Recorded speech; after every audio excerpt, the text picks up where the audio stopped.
I'm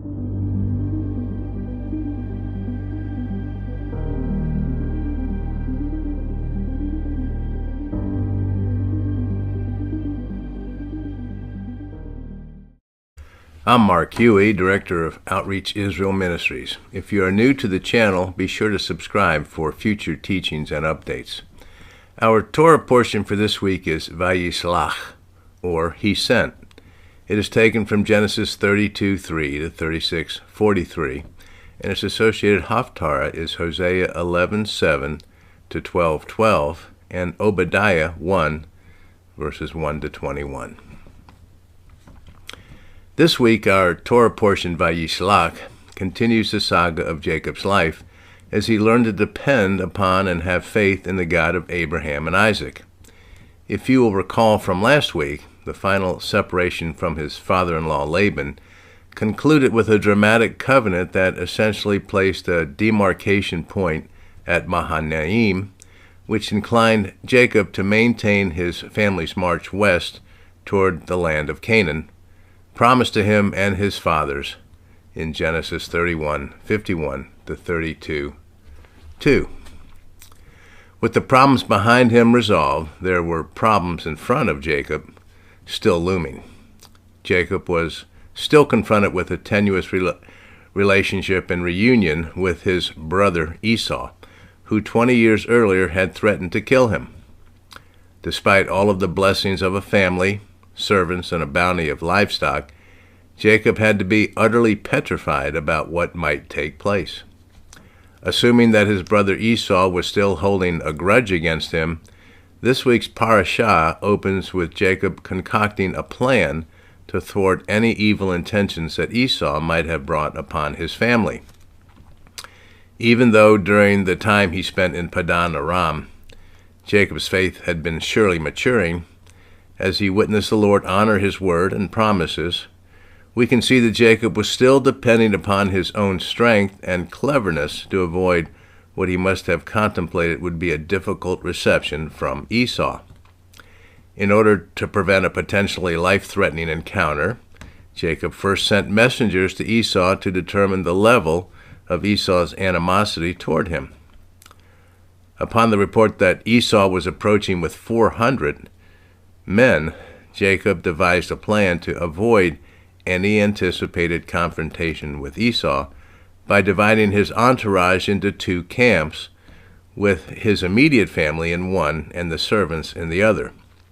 But then, in an indication that Jacob was beginning to trust more fully in the God of his fathers, he turned to God in supplication, having sought the Lord's protection from his brother.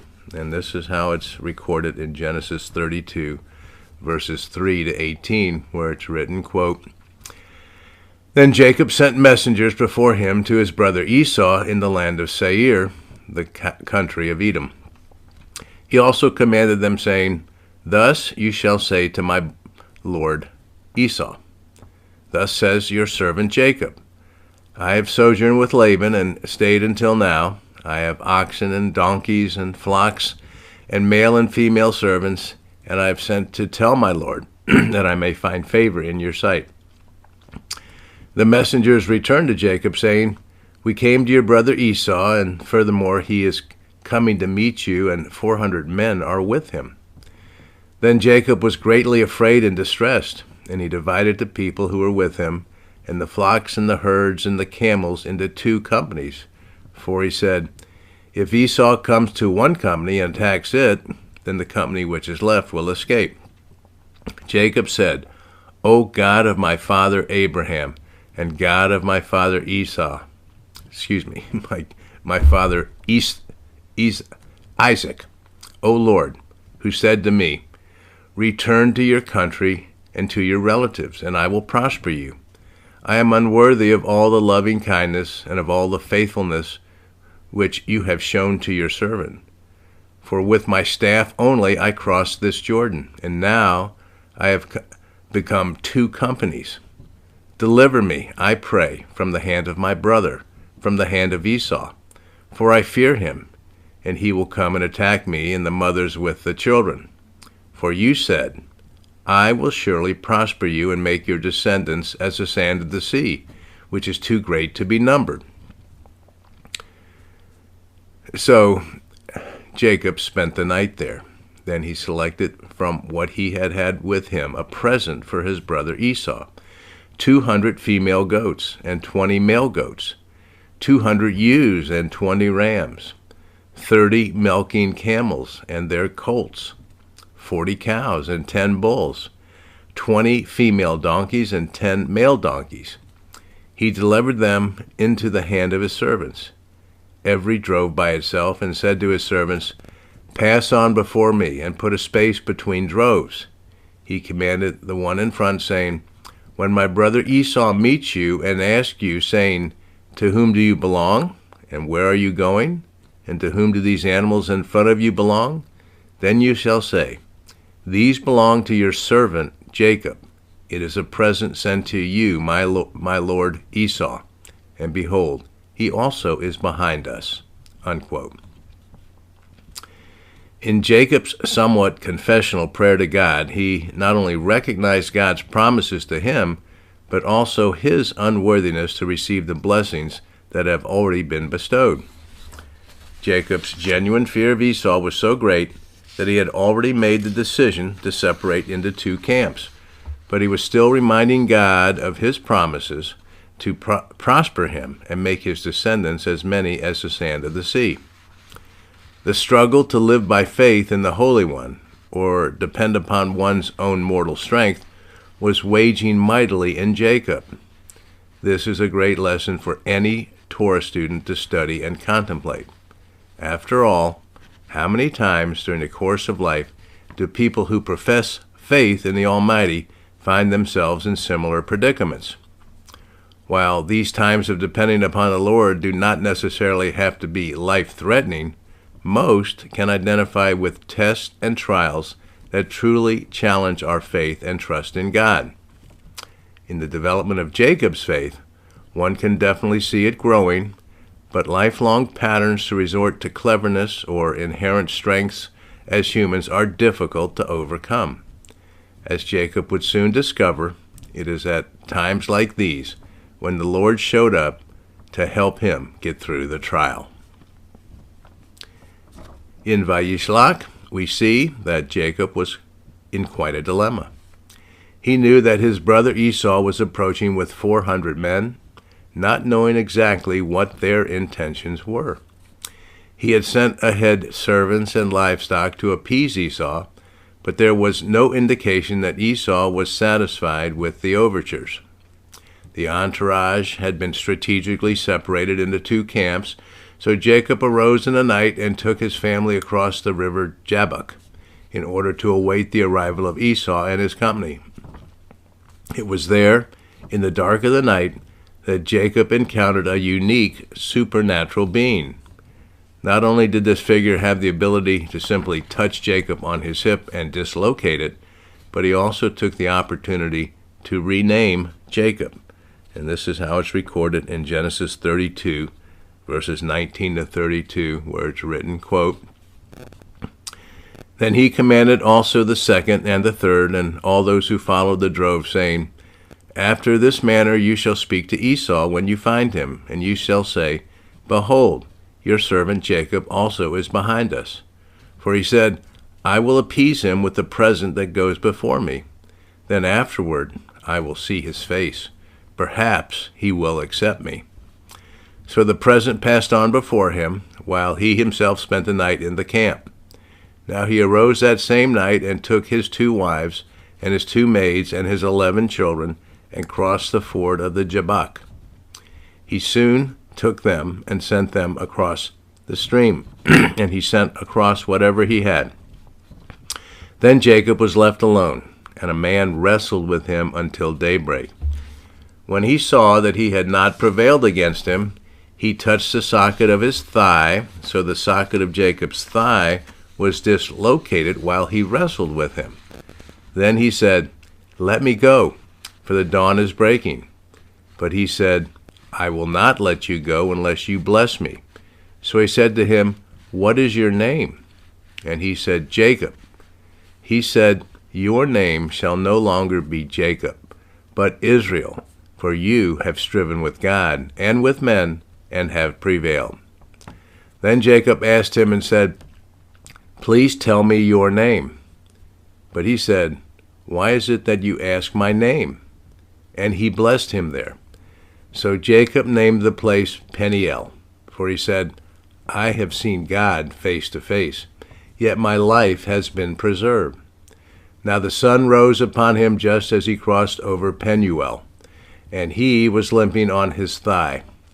Therefore, to this day the sons of Israel do not eat the sinew of the hip which is on the socket of the thigh, because he touched the socket of Jacob's thigh in the sinew of the hip." Unquote. During this struggle that ensued, Jacob likely was having to mentally wrestle with the thoughts of his future and what would soon happen regarding his imminent encounter with Esau. What transpired in the night as Jacob struggled with the supernatural being was that he showed himself to be a fighter, and for this reason he was named Israel, or Yisrael, meaning he contends with God. Excuse me. Unquote. Jacob was given the name Israel, and according to Genesis 32:28, quote, "because you have struggled with God and with human beings and have overcome." Unquote. This must have had some great significance to Jacob. Jacob's wrestling match during the night, when he was renamed Israel, was most definitely a defining moment in his life, as some serious future events were preparing to occur. 20 years earlier, on his departure from Canaan on the way to Padan Aram, Jacob had a dream vision of angels ascending and descending upon a ladder, referenced in Genesis 28, verses 10 to 22. Now, on the precipice of returning to the Promised Land, Jacob had an even more dramatic supernatural experience.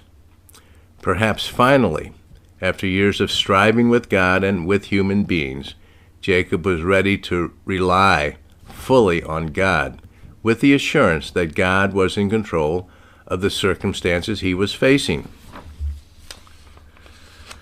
From the wrestling match at Jabbok with the supernatural being, Jacob was resigned to be at peace with his God.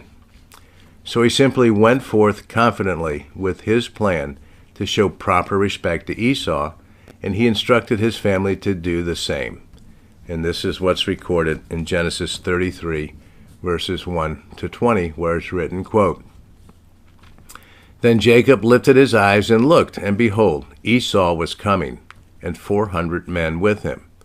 So he divided the children among Leah and Rachel and the two maids. He put the maids and their children in front, and Leah and her children next, and Rachel and Joseph last. But he himself passed on ahead of them, and bowed down to the ground 7 times until he came near to his brother. Then Esau ran to meet him and embraced him, and fell on his neck and kissed him, and they wept. He lifted his eyes and saw the women and the children, and said, 'Who are these with you?' So he said, 'The children whom God has graciously given your servant.' Then the maids came near with their children, and they bowed down. Leah likewise came near with her children, and they bowed down.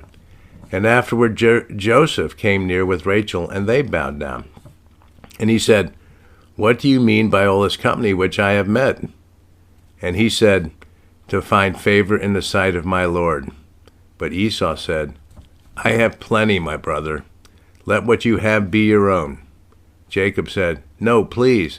If now I have found favor in your sight, then take my present from my hand. For I see your face as one sees the face of God, and you have received me favorably. Please take my gift which has been brought to you, because God has dealt graciously with me, and because I have plenty.'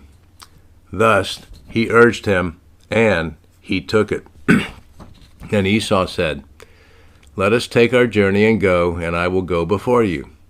But he said to him, 'My Lord knows that the children are frail, and the flocks and the herds which are nursing are a care to me. If they are driven hard one day, all the flocks will die. Please let my Lord pass on before his servant, and I will proceed at my leisure, according to the pace of the cattle that are before me, and according to the pace of the children, until I come to my Lord at Seir." Esau said, "Please, let me leave with you some of the people who are with me." But he said, "What need is there? Let me find favor in the sight of my Lord." So Esau returned that day on his way to Seir. Jacob journeyed to Succoth, and built for himself a house, and made booths for his livestock. Therefore the place is named Succoth. Now Jacob came safely to the city of Shechem, which is in the land of Canaan. When he came from Padan Aram and camped before the city, he brought the piece of land where he had pitched his tent from the land in the hand of the sons of Hamor, Shechem's father, for 100 pieces of money. Then he erected there an altar and called it El Elohe Yisrael. Unquote. That's all found in Genesis 33, verses 1 to 20. By the time our Torah reading describes the meeting of Jacob with Esau, it is not explicitly clear what had changed the disposition of Esau toward his brother Jacob. Was it possibly the statements of the messengers bearing the gifts of livestock that softened Esau's heart toward his brother? Was it finally greeting his brother as they convened and took note of all the wives and children that were an immediate part of Jacob's entourage?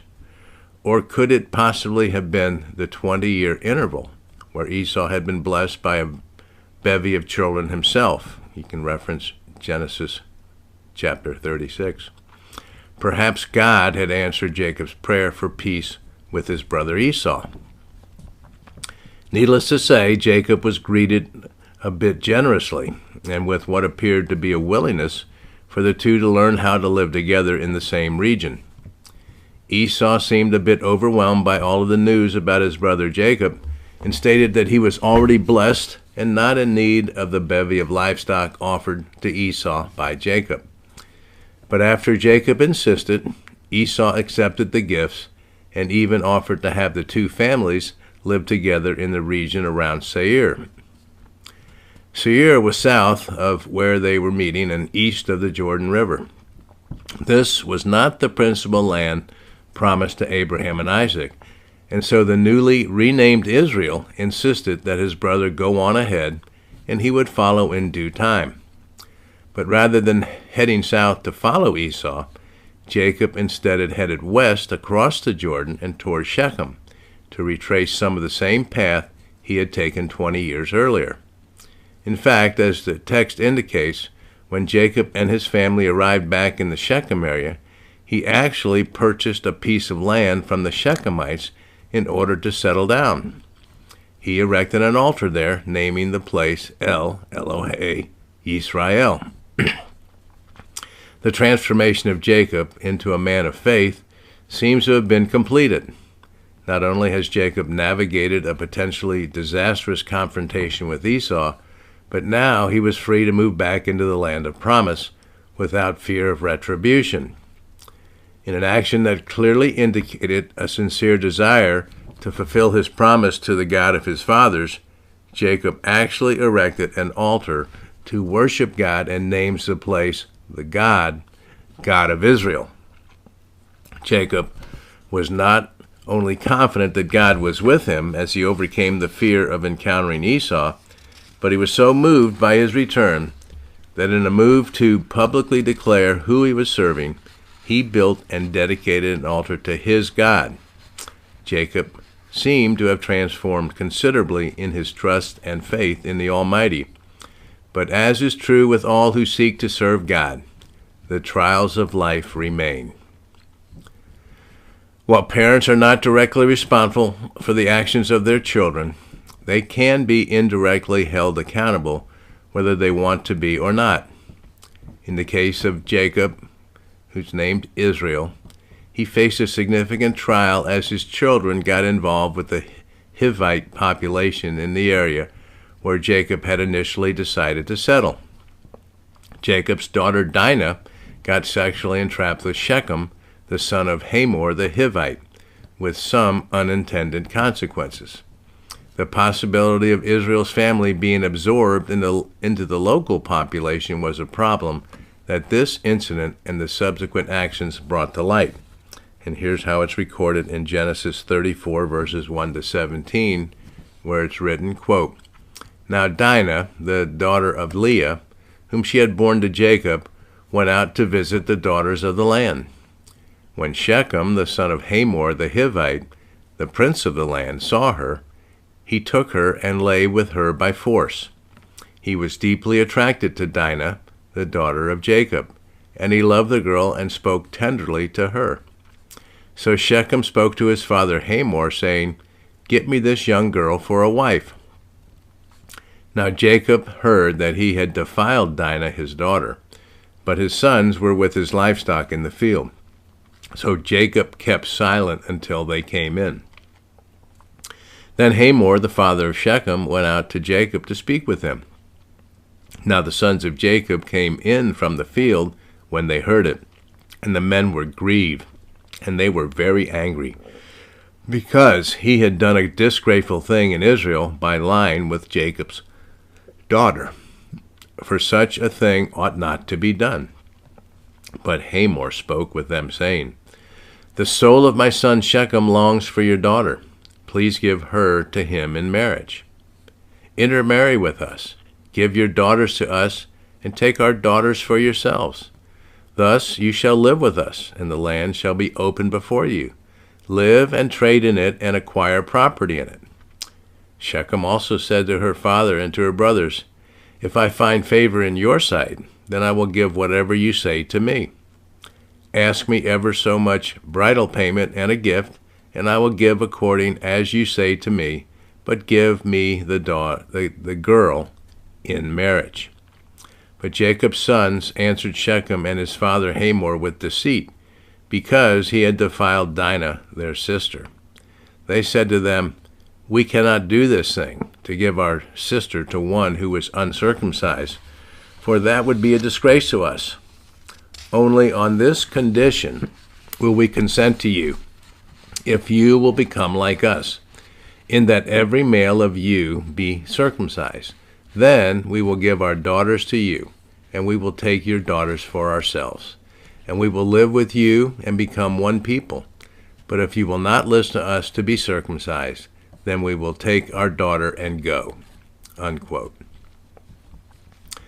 A number of thoughts come to mind as one reads the account of the tragedies that would take place in and around Shechem, that area. Jacob did not want his company intermingling with Esau's company down south in the Seir regions. Yet, with 10 sons, a daughter, and attendant servants, how was Jacob, renamed Israel, going to avoid being absorbed by the more abundant indigenous population, even if he was wealthy based on the size of his livestock herds? So to make distinctions, Jacob purchased some land and erected an altar to declare his allegiance to the God of Abraham and Isaac. But the Hivites worshipped other gods, which was going to be a significant problem, especially if any intermarrying did take place.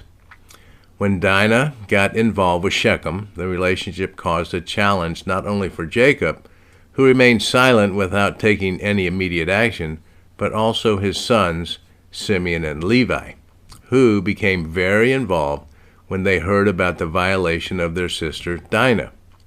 In fact, the lack of response from Jacob is concerning, despite the fact that his presence, when confronted by Hamor and Shechem, is noted. But instead of responding to their pleas for Dinah's hand in marriage, Jacob said nothing, as Simeon and Levi interjected their concern over a marriage to an uncircumcised person. After all, a part of Israel's walk of faith included circumcision of infant boys, as required in Genesis 17, verses 11 to 25. Apparently, after Abraham and Isaac were circumcised, the practice was continued with Esau and Jacob. Then the practice must have continued with the sons of Jacob, as they used this rite as the stated reason to stop the marriage of Dinah with Shechem. But there was a hidden motivation of vengeance to convince the Hivites to circumcise their men. And this is how it's recorded in Genesis 34, verses 18 to 31, where it's written, quote, "Now their words seemed reasonable to Hamor and Shechem, Hamor's son. The young man did not delay to do the thing because he was delighted with Jacob's daughter. Now he was more respected than all the household of his father. So Hamor and his son Shechem came to the gate of their city and spoke to the men of their city, saying, 'These men are friendly with us. Therefore let them live in the land and trade in it. For behold, the land is large enough for them. Let us take their daughters in marriage and give our daughters to them. Only on this condition will the men consent to us to live with us, to become one people, that every male among us be circumcised as they are circumcised. Will not their livestock and their property and all their animals be ours?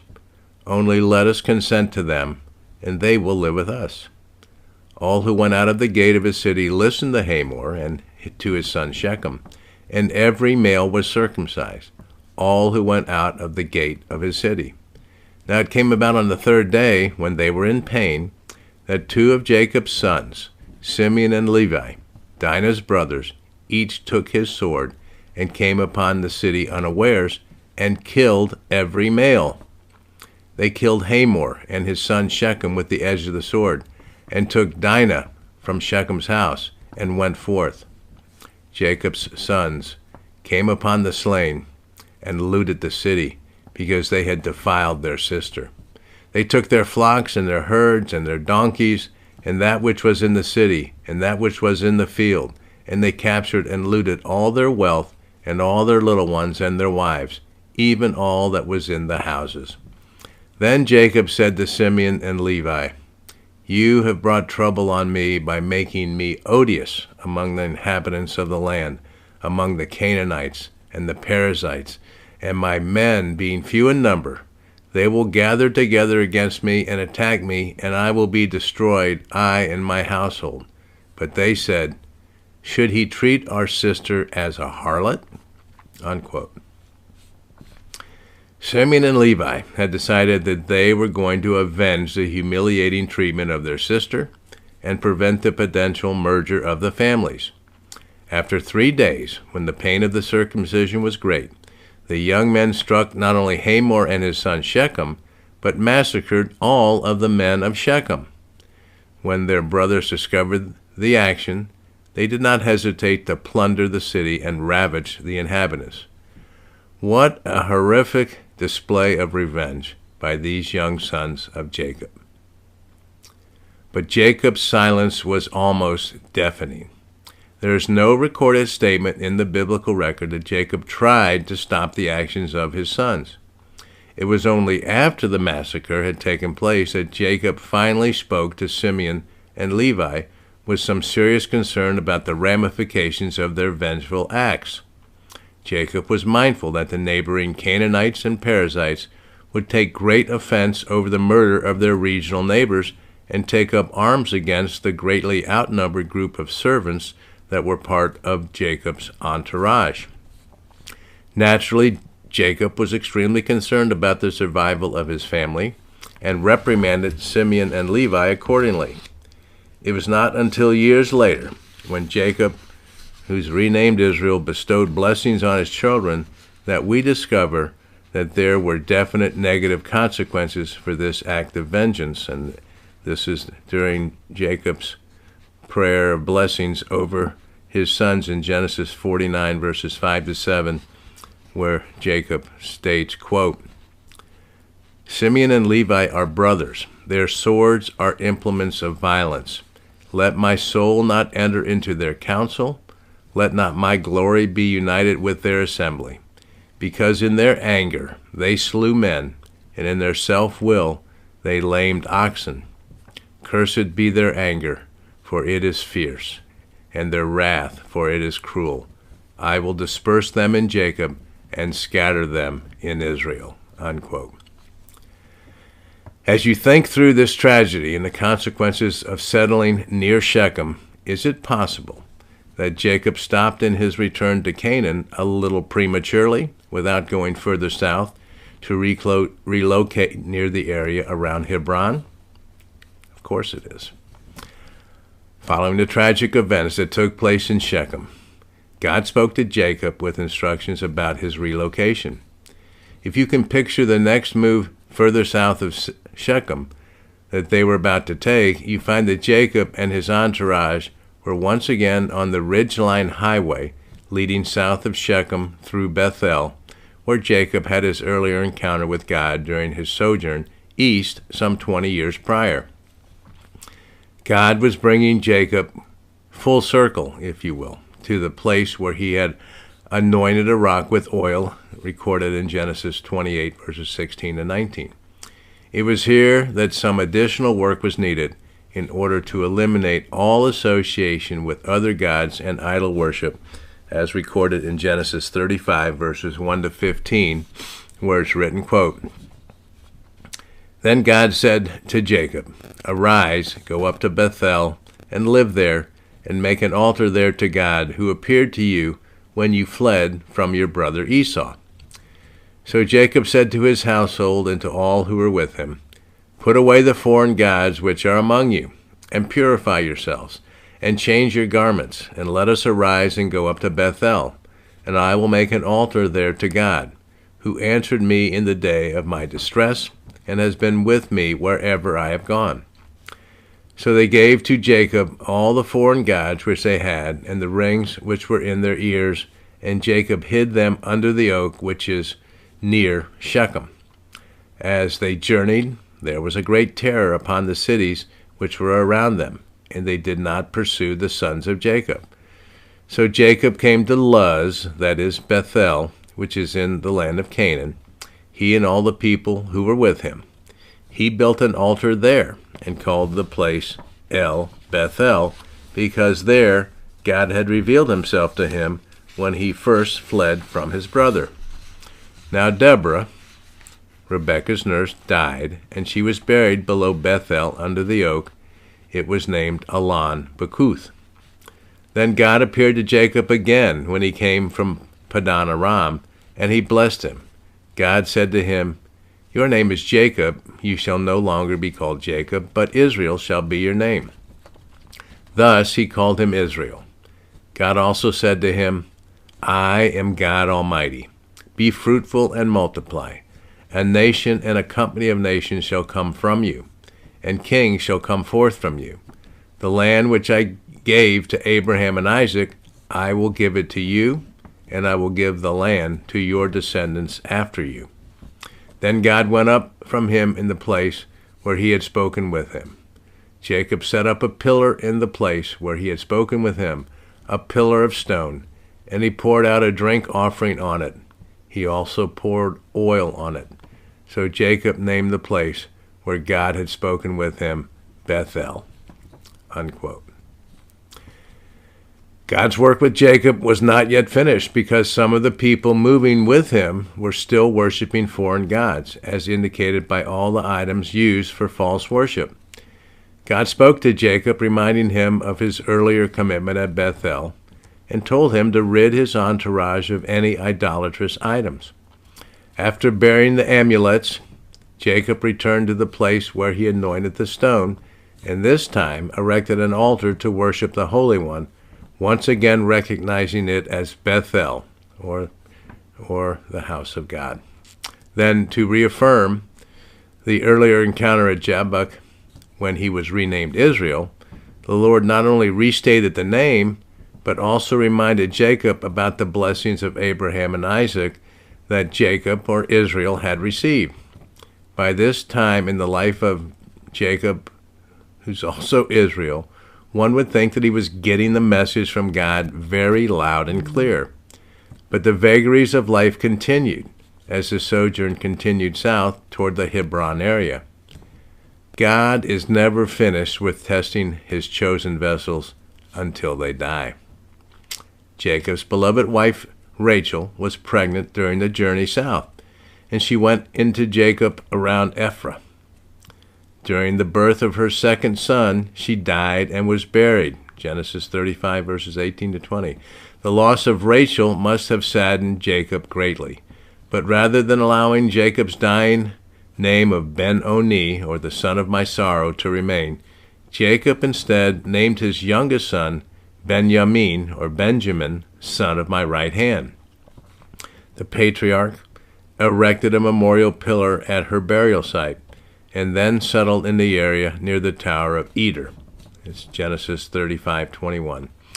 But Israel's, or Jacob's, trouble with rebellious children continued.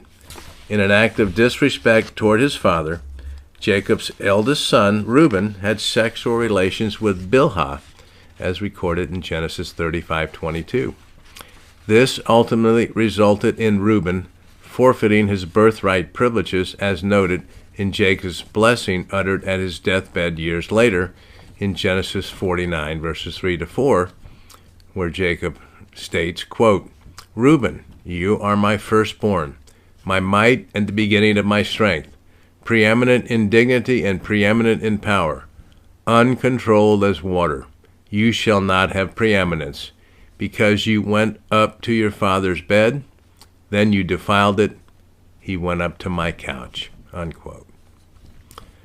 While our parashah actually concludes with an extensive listing of the descendants of Esau in Genesis chapter 36, the extended journey of Jacob comes to a close with him finally arriving in the Hebron area to bury his aged father, Isaac. And this is how it's recorded in Genesis 35, verses 27-29, where it's written, quote, Jacob came to his father Isaac at Mamre of Kiriath Arba, that is, Hebron, where Abraham and Isaac had sojourned. Now the days of Isaac were 180 years. Isaac breathed his last and died and was gathered to his people, an old man of ripe age, and his sons Esau and Jacob buried him, unquote. It is difficult to specifically determine any additional moves that Jacob or Israel made during the remaining days of his sojourn in Canaan. But it is interesting to note that when his father Isaac died, there must have been at least a semblance of peaceful interactions with his brother Esau, or they probably would not have been able to come together for the burial of their father. It is reasonable to conclude that Jacob struggled with the God of his fathers for most of his life. Even though there were considerable moments of revelation and experience, both direct and indirect with the Holy One, Jacob had to constantly contend with the challenges of life that are an example to all who study his life. God had obviously chosen him from the womb to receive the blessings of Abraham and Isaac, but just like every person born, his life journey was unique. Despite growing up in a family dedicated to the Holy One, Jacob had to personally learn how to trust in the Lord himself. Is this not the case for everyone who seeks the Lord? As you think back and contemplate the sojournings of Jacob, perhaps you can identify with some of his trials. Maybe you grew up in a home where a relationship with God was modeled to you by your parents or relatives. As a result, you may struggle with your own personal relationship because your interactions with God may not be as profound as those relayed to you by others. On the other hand, you might be the first one in your family to truly seek God and have an assurance that He is truly the one who brings you salvation from your sin. Whatever your personal history includes, having some kind of struggles with God along the road of life are just a part of everyone's personal journey. Whether your faith is tested with sibling rivalries, with rebellious children, when others treat you unfairly, when loved ones die, or by any number of life circumstances that come your way, know that God is always there to confide in and lean upon. In fact, the image of wrestling with God or clinging to Him is appropriate, given the desire of God-seekers to hold on to God through the trials of life. Even the revered Moses used this imagery when he exhorted the Israelites in the desert to not only fear the Lord, but serve Him and cling to Him, as recorded in Deuteronomy 10, verses 20-21, where Moses writes, quote, You shall fear the Lord your God, you shall serve Him, and cling to Him, and you shall swear by his name. He is your praise, and he is your God, who has done these great and awesome things for which your eyes have seen." Unquote. Surely, if you have sought the Lord and received assurance of your salvation because of belief in the atoning work of the blood of the Messiah Yeshua, then you have seen or experienced the work of God in your life.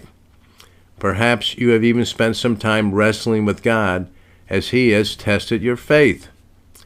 Despite the struggles of life that test our faith, may we all learn to cling to the Holy One as ultimately exemplified by Jacob, who wrestled with his faith throughout his life. For our God is indeed the God of Abraham, Isaac, and Jacob, and by their individual examples, we can learn to cling to the Holy One, who promises eternal life through belief in his Son Yeshua, our Redeemer, and the rock of our salvation. Father, this Torah portion is really an incredible description of so many things that when we meditate upon it and contemplate it, that we can see that maybe in our own lives we have challenges and tests and trials. But Father, the bottom line is, as Jacob, who became Israel, which in essence means wrestles with God, that we, like Jacob, have a life that will have challenges, trials, tests, various things that come along. We might have children that are disobedient.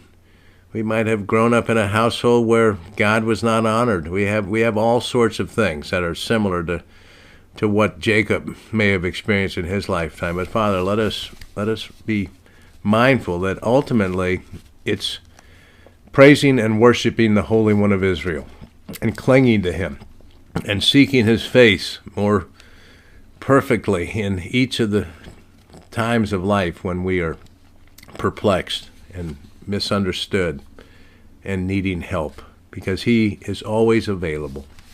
He is always sitting on the throne with the ever-present Yeshua at his right hand interceding for us, so we can appeal to our Heavenly Father, we can appeal to Yeshua, and we can ask for help in troubled waters. So Father, we just pray and ask that the life of Jacob would be a great example to us of how we ultimately go back to worshiping you and serving you with all our heart, mind, soul, and strength. And we pray your blessing on what we learn through this teaching in Yeshua's name. Amen.